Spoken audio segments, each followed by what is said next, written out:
Ish banorja e BBVK, Gjeneta Fetahu, është përballur me të papriturën, siç ka bërë të ditur me një postim në Instastory, asaj i është tentuar t'i merrej llogaria në Instagram.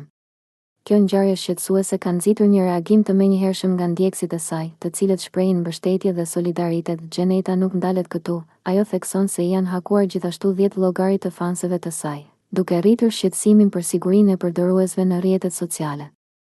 Ky incident ka bërë që shumë nga ndjekësit e saj të pyesin për sigurinë e këtyre platformave dhe masat që po merren për të mbrojtur përdoruesit e zakonshëm. Siguria në internet është një temë e rëndësishme dhe gjithmonë në evolucion. Më shumë se kurrë, individët dhe figura publike si Gjeneta duhet të qëndrojnë vigjilent ndaj këtyre kërcënimeve.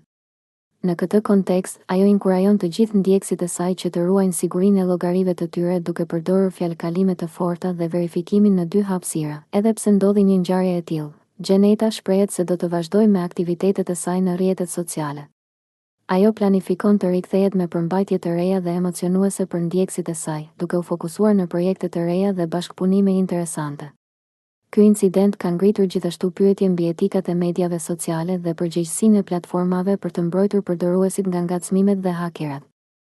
Organizatat duhet të bashkëpunojnë me ekspertët e sigurisë për të zhvilluar politika më të forta dhe më të qarta për mbrojtjen e të dhënave të përdoruesve, me një numër në rritje të rasteve të hakerave. Është thelbësore që individët të jenë të kujdesshëm dhe të informuar.